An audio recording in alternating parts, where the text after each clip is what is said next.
Altitude 30,000 feet. Approaching Soviet airspace. 20 minutes to drop off. Commencing internal depressurization. Equipment check. Arm main parachute. All right. You ready to go? Drop zone still showing a high pressure mass. Cav okay. Good. We've got high visibility.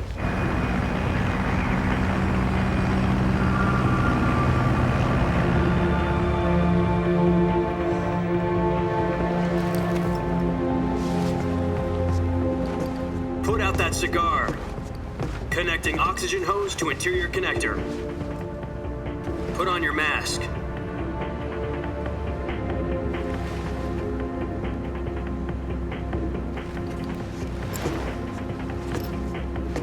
Does this panty waste know what he's doing? Approaching release point. 10 minutes to drop off. Hey, are you deaf? He said put out the cigar and put on your mask.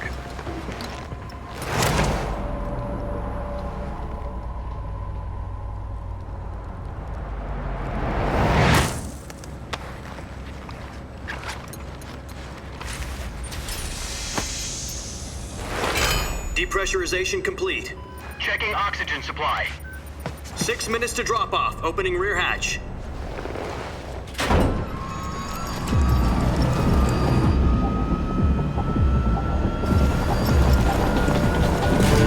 Sunrise.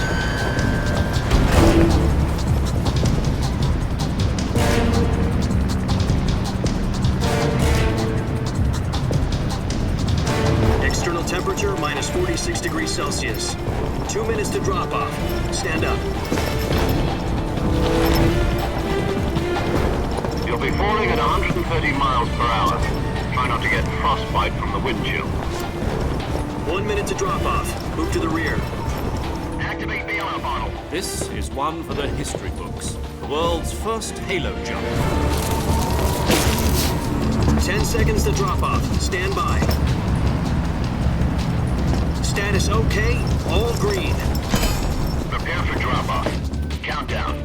5, 4, 3, 2, 1. Spread your wings And fly. God be with you.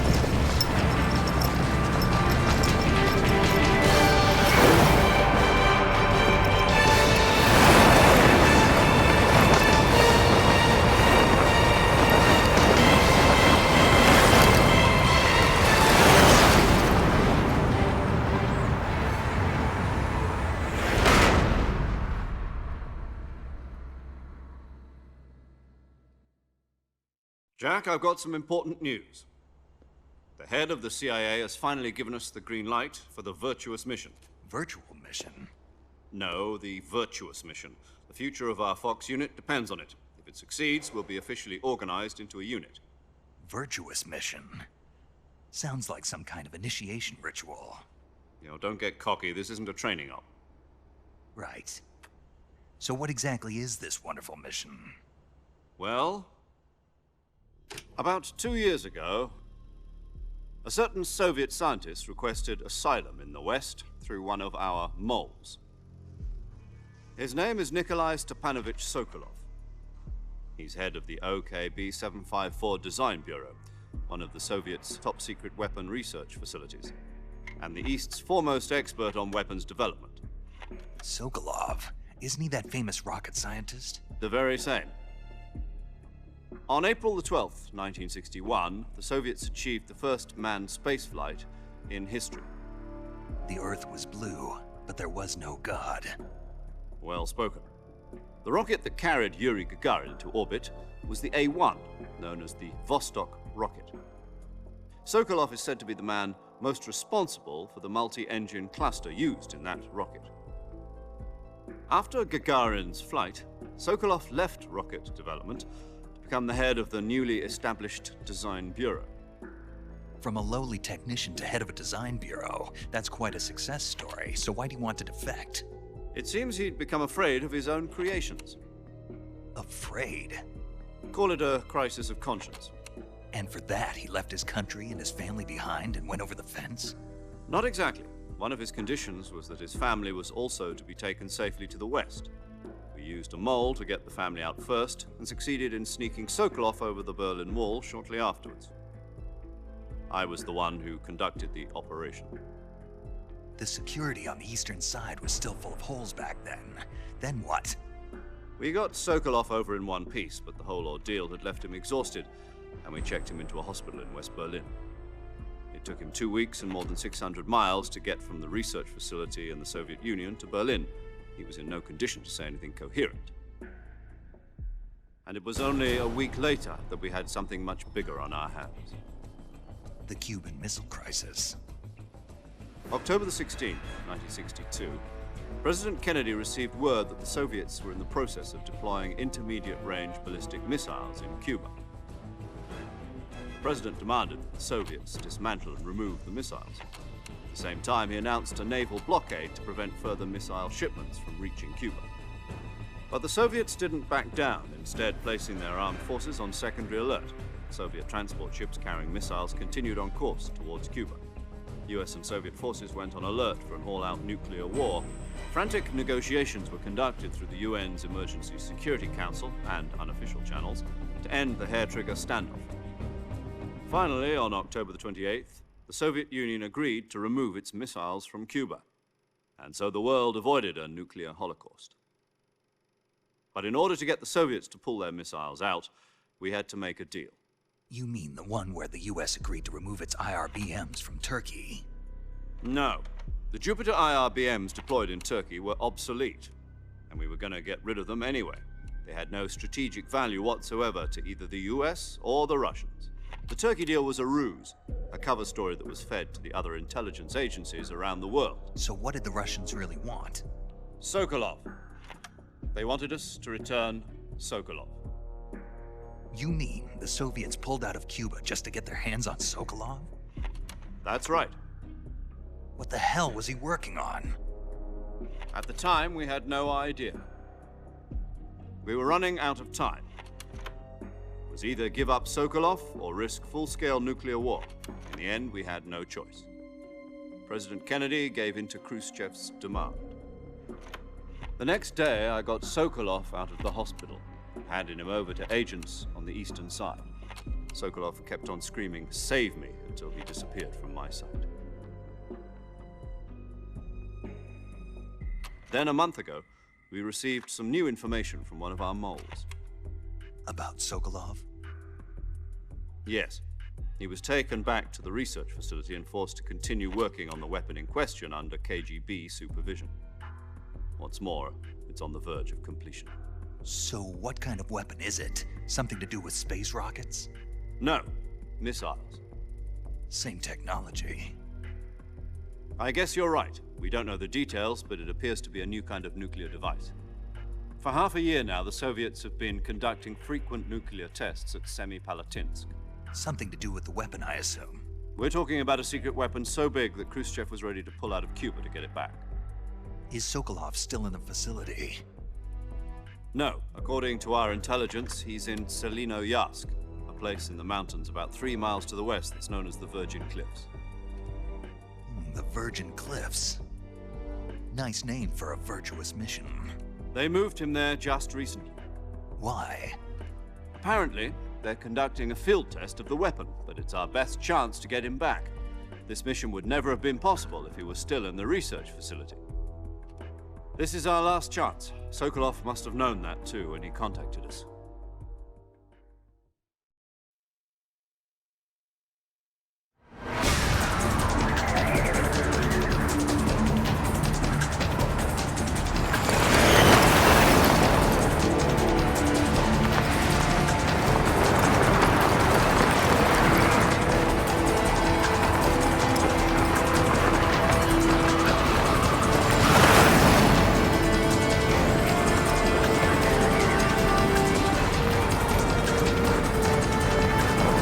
Listen up, Jack. Your mission is to infiltrate Selinoyarsk in the Soviet mountains, ensure the safety of Sokolov, and bring him back to the west.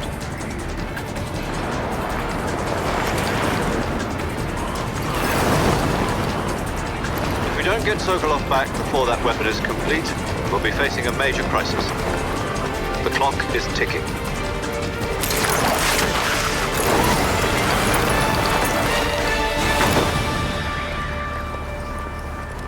Once we've confirmed the rescue of Sokolov, stand by at the recovery point. A recovery balloon will be dropped at that point. Helium will be pumped into the balloon to inflate it. The process takes about 20 minutes. Once it's complete, the gunship's arm will latch onto the balloon and pull it up. The Fulton surface-to-air recovery system. I'm familiar with the theory. Take it easy. It's been combat proven. Do you think Sokolov is up to it? The shock will be less than during a parachute jump, and the arm can handle up to 500 pounds. So you're planning on going over the border in a single combat Talon? She's equipped with two 6-barrel 20mm Vulcan cannons, as well as two 40mm machine guns. Sounds like she could hold her own against a battalion of tanks. Even with the fuel in the reserve tank, we're facing a 4-hour time limit. If all goes well, it shouldn't take more than a few hours. Home in time for dinner. But if anything goes wrong, you'll be eating dinner, breakfast, and all the rest of your meals in the jungle.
Do you copy? You're already in enemy territory, and somebody might be listening in.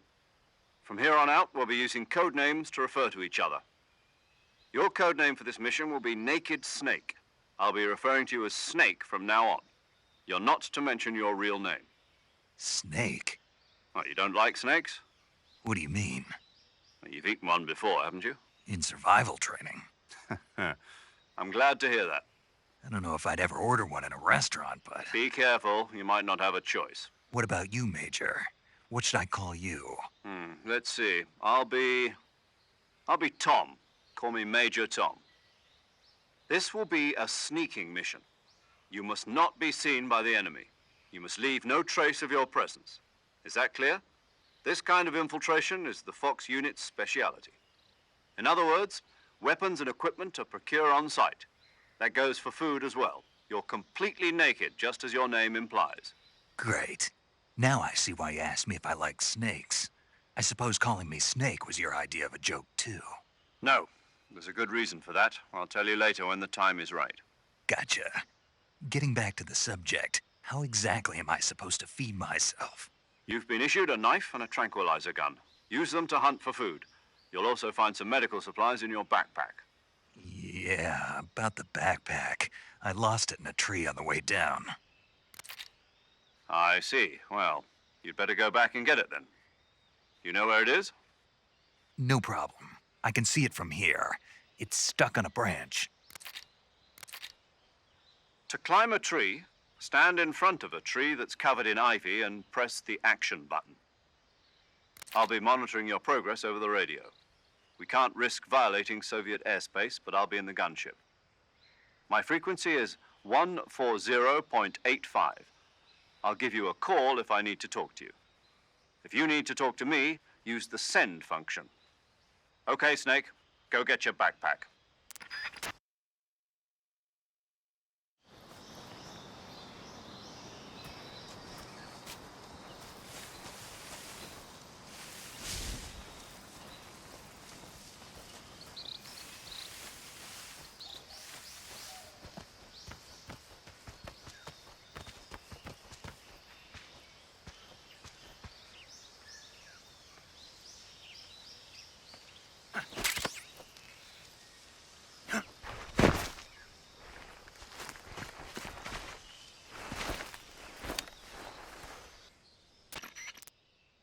I see you've retrieved your backpack, Snake.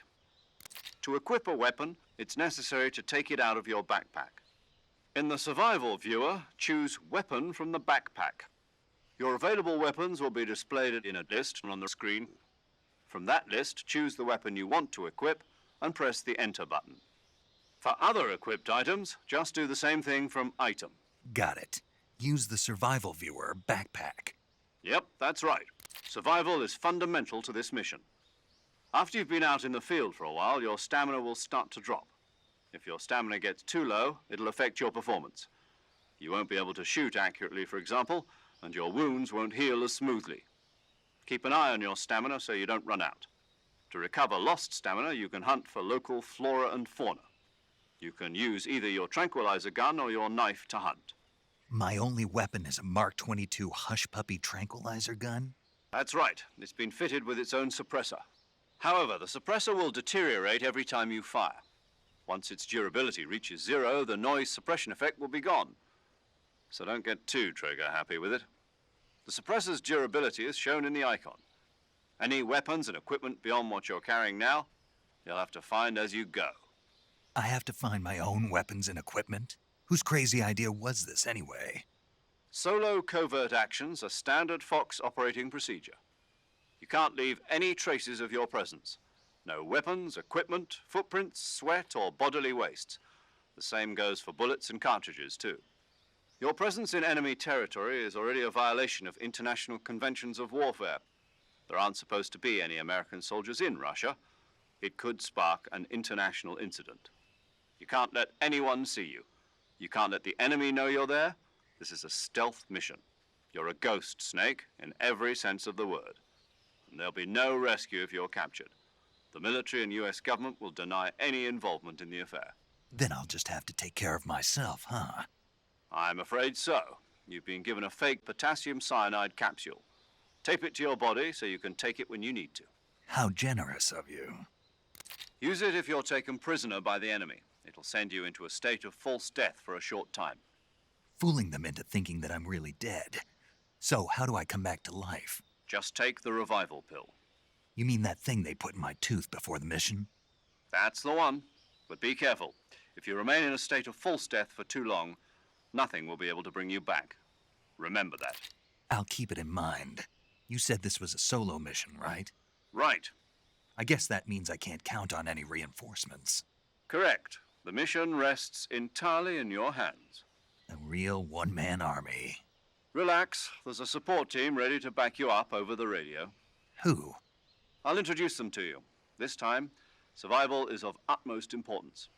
The first member of the support team will be in charge of monitoring your physical condition, acting as a medic, so to speak, as well as recording your mission data.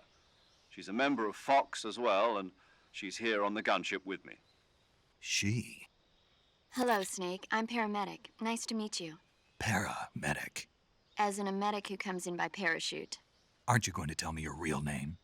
Are you going to tell me yours, Mr. Snake? My name, huh? It's John Doe. And they call you Jack for short. You're a regular Captain Nemo. A name means nothing on the battlefield. After a week, no one has a name. What's your name? Jane Doe. Very funny. I wasn't joking, but I'll tell you my name only if you manage to make it back alive. My frequency is 145.73. She's also in charge of recording your mission data. Whenever you want to save, send a message over the reserved save frequency, 140.96. So saving lets me record my mission data. That's right. It also records the state of your health. Good to know. There's one more person I want to introduce you to, Snake. Huh? Speaking of snakes, you remember the boss, don't you? A legendary soldier and your mentor.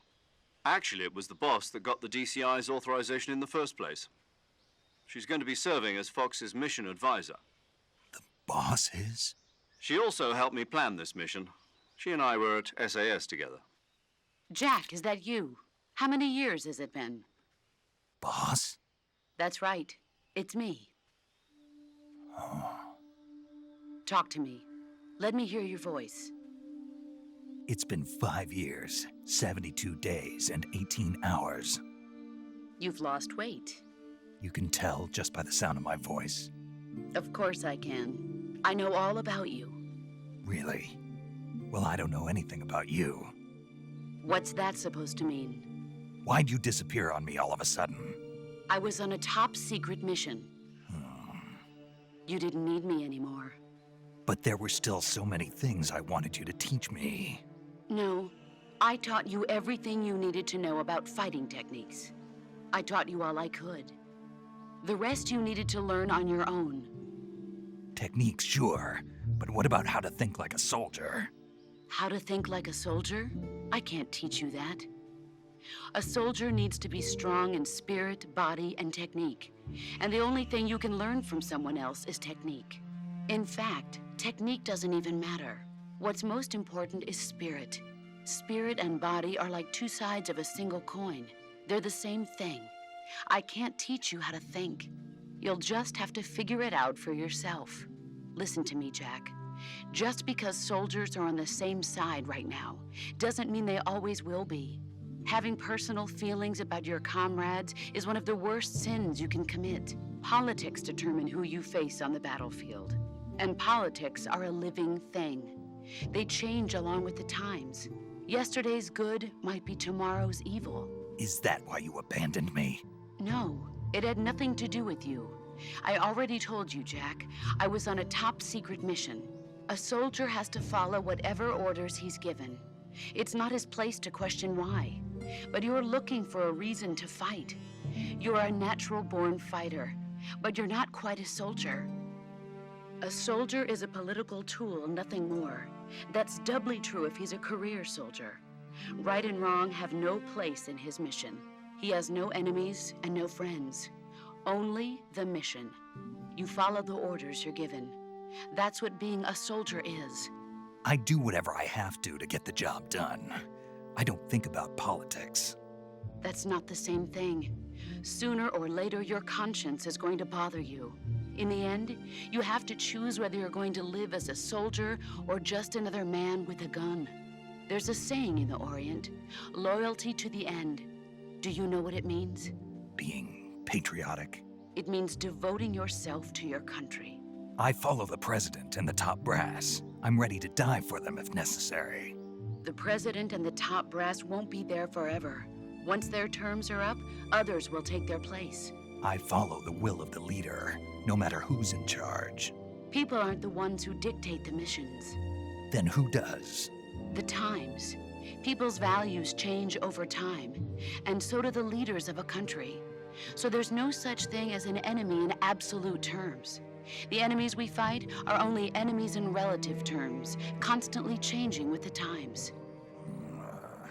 As long as we have loyalty to the end, there's no point in believing in anything, even in those we love. And that's the way a soldier's supposed to think? The only thing we can believe in with absolute certainty is the mission, Jack. All right, but do me a favor. What is it? Call me Snake. Snake. Oh, right. Your code name is Snake. It suits you well. That's right. The legendary unit that the boss put together during World War II was a snake. The Cobra unit, a group of heroes that brought the war to an end and saved the world. As long as you've got a legendary hero backing you up, you'll be fine. Isn't that right, Snake? Yeah, I can't think of anyone else I'd rather have with me. Oh, and one more thing, boss. Yes? It's good to hear your voice again. Same here. After all, who knows if either of us will make it out alive? Snake, you are always best at urban warfare and infiltrating buildings. But this is the jungle. Survival is going to be key. Those CQC techniques I taught you are sure to come in handy. CQC? Close quarters combat, huh? I've been in the Green Berets for the past few years. I'm probably pretty rusty. Not to worry. I'll be here to help you remember. After all, this is your first actual survival mission. I'll be supporting you over the radio. Where are you, boss? Next to the Major? The boss is communicating with us by radio from aboard a Permit-class submarine in the Arctic Ocean. My frequency is 141.80. Call me if you need my advice on battle techniques. Gotcha. Your mission is to retrieve Dr. Sokolov. Dr. Sokolov is being held in an abandoned factory located to the north of your current position. The Avoid heavy combat and don't let anyone see you. Don't forget that this is a stealth mission. Snake, try to remember some of the basics of CQC.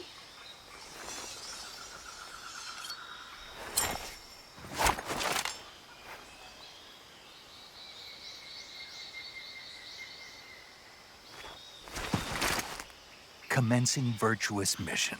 Now,